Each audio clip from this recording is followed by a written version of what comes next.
I start all of my interviews with what a joy it is to be with so-and-so. I sincerely, truly mean it when I say what a joy it is to be with Richard Sterban. Welcome, Richard. Well, thank you, Scott. Richard, you celebrated your 83rd birthday a few days ago. Just a few, I believe it was Friday. Yeah, the 24th, whatever day that was, the 24th. How did you celebrate?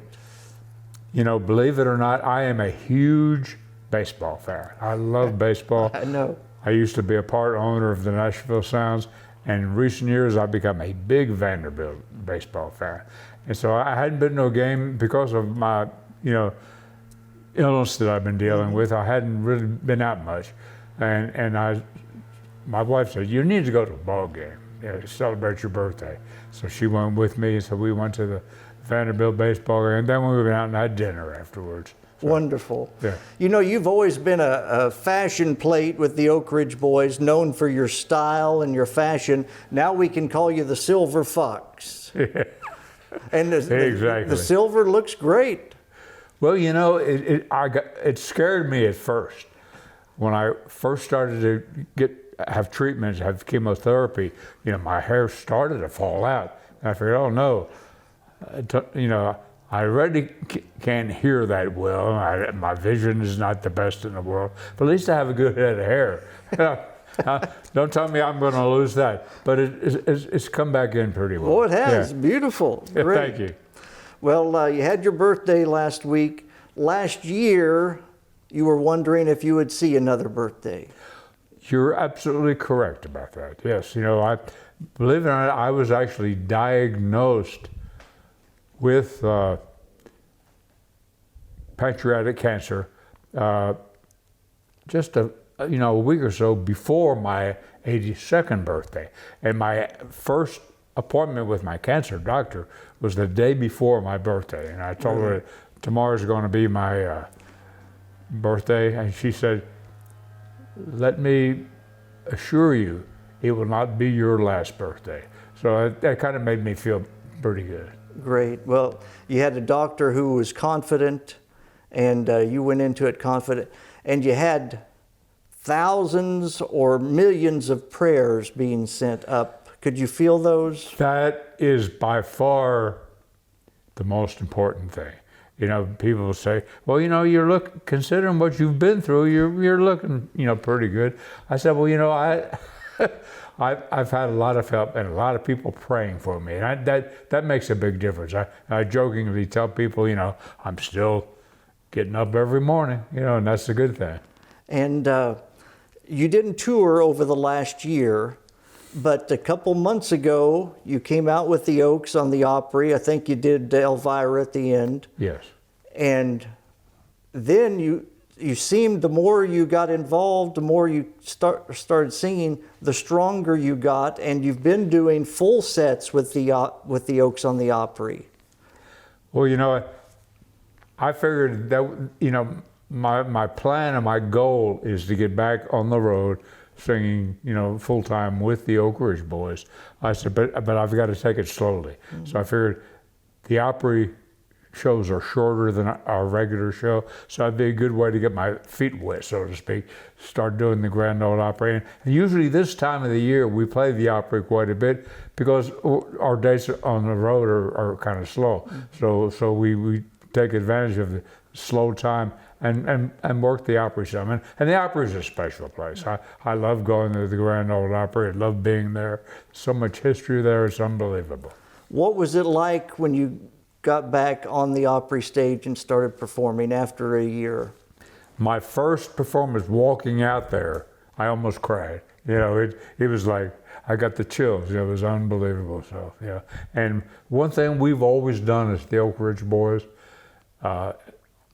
when we're playing the Opry at the new Opera House, we always make it a point sometime during the course of our performance, our show, is all four of us touch that circle right there in the middle of the stage, because you feel like you're touching history. Sure. So many. The Opry is a special place, as I said, and there's so many great artists have been there over the years, and I don't know if we'll ever catch Jeannie Seeley now, as far as being there more than anyone else, but we've been playing there quite a bit lately. Absolutely. Before you got your cancer news last year, it had already been a challenging year for the Oaks. You had Joe Bonzel passed, Rusty Williams' son passed, Nora Lee, Dwayne's wife passed. Yeah. It was a tough time.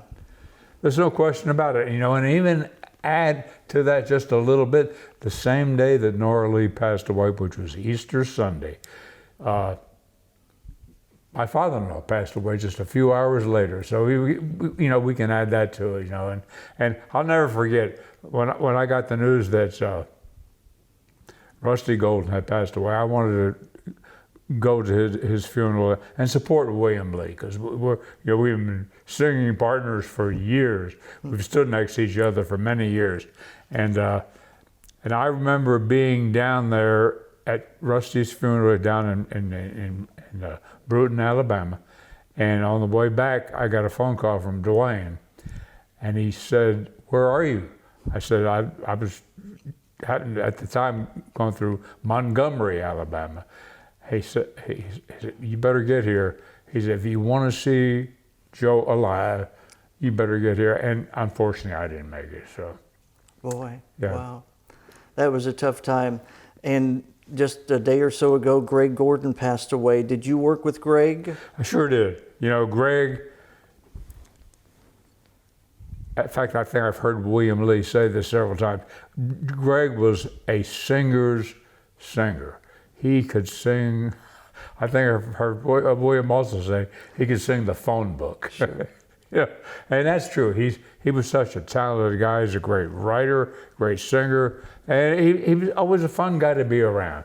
And I different people affect you in different ways when they pass on. But the last couple of days, I have to admit I've been a little bummed out over Greg passing on. But we're certainly going to miss him. He was a great guy, and he wrote that great Elvis song, "Bringing It Back." Bringing It Back, yes. Speaking of Elvis, did you see the Epic movie? I have talked to so many people that have seen it, and they tell me, first of all, they ask me, "Have you seen the latest Elvis movie?" And I said, I have not. And so many people say, "You've got to see it because you are in there a lot." In the second half, you're all through it. So I'm gonna have to make it a point to get a copy of that and maybe watch it at home or something. Oh, it'll be a treasure. Yeah. Yeah, you'll enjoy it. You will for sure enjoy it. Things I don't enjoy all that much online, the AI crap that's out there. There's so many posts about celebrities dying, celebrities sick. Have you seen all the stuff that they say about you, the Oaks and stuff? I am not a big fan of AI, I'll be honest with you. Well, first of all, I don't know that I totally understand it, to be very honest with you. And I'd just rather talk to real people that are alive. Absolutely. You mentioned your love for baseball. You were part owner of the Nashville Sounds for 30 years. You were right about that.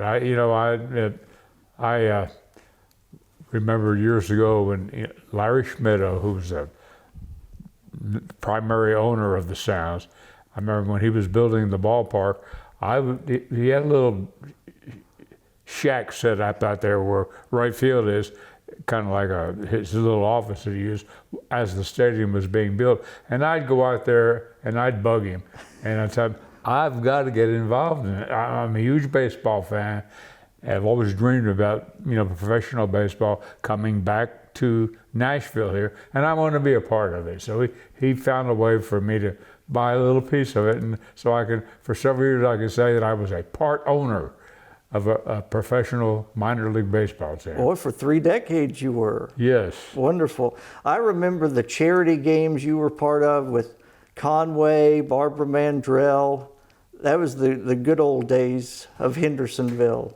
You're right about that. We played softball out there, and I guess we played for the police department, the fire department, and the organization I have that takes care of,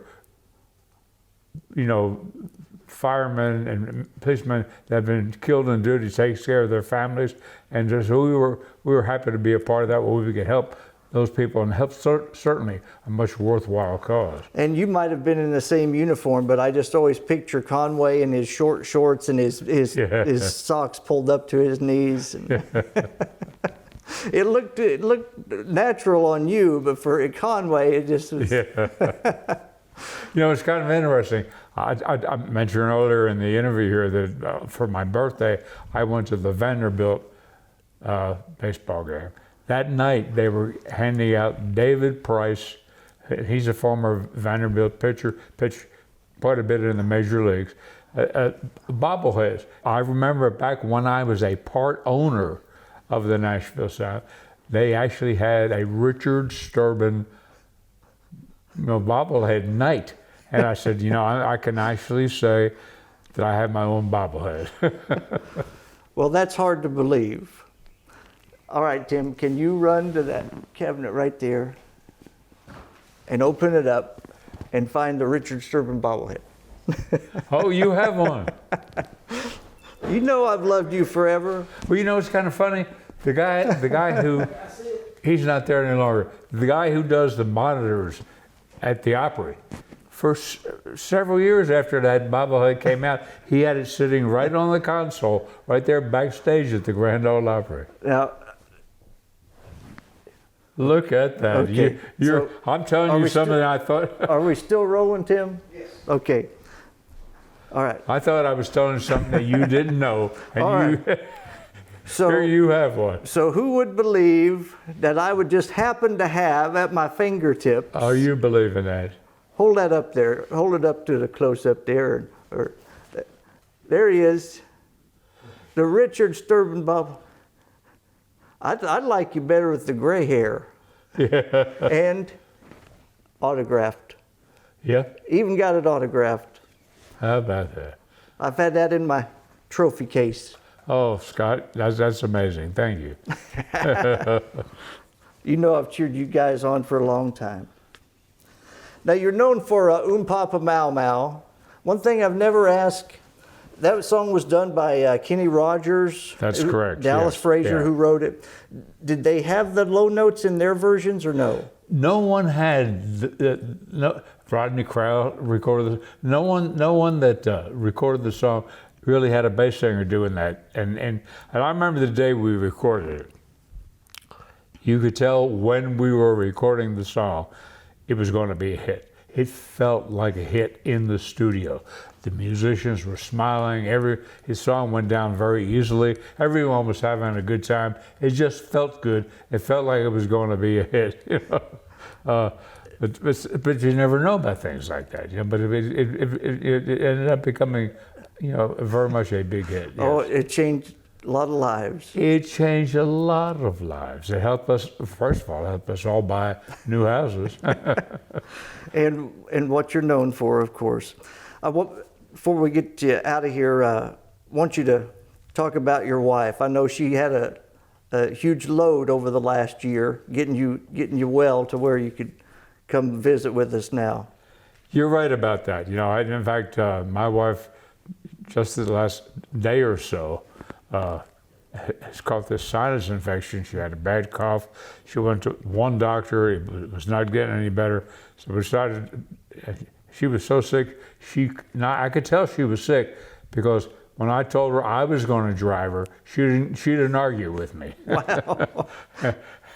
And so I got to the doctor's office, and the nurse said, "Well, looks like things are reversed here, for at least for the time being. Are you going to take as good a care of her as she's been taking care of you?" I said, "There's no way. That is impossible. She's done such a wonderful job. I don't know how I would have gotten through this last year without her help. She drove me to Vanderbilt all the time. Drove me to my chemo treatments, drove me to my radiation treatments, and all that stuff. And she was right there by my side. So well, yeah. she believed the vows of in sickness and in health, and hopefully 20 or 30 years from now, you can return the favor. And I told her on several occasions, back when we quoted those vows, repeated those vows, for better, for worse, we never dreamed that the worst was going to be quite this bad. But she's been a trooper. She really has. None of us know what the future holds for us, but if all goes well, what do you hope for the future? Well, I would like,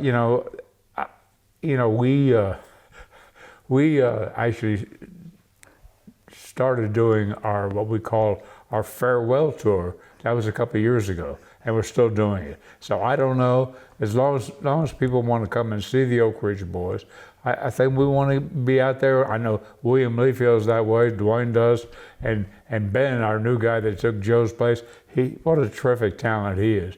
He wants to keep working. So we're going to keep. So my goal is, for how many more years I may live, I don't know.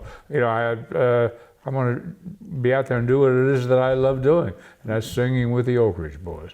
And while you get better, they've got Aaron McCoon, they've had Tim Duncan, yeah, who I'm sure both of them have looked up to you all their lives. Well, they've both let me know that, I'm the one that inspired them to want to do what they're doing, So that's you can't get a compliment much higher than that.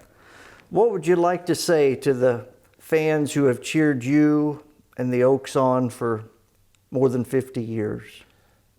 Sometimes it doesn't seem like it's adequate. Nothing more than thank you, thank you, thank you, thank you. We would not have had the career that we've had if it wasn't for those fans out there.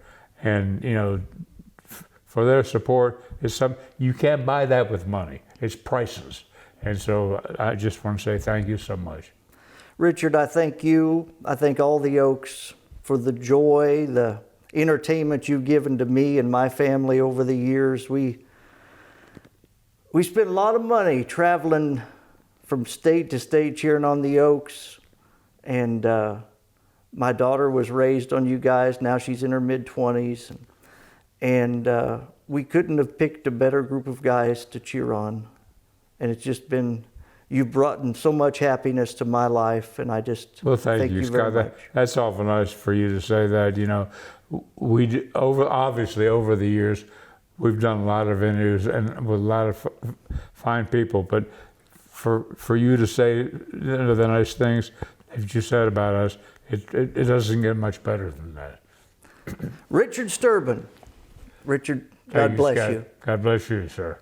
Many more years of health Yes. to you. Richard Sterban right here, telling it like it is, and there he is, the bobblehead. Thanks for watching.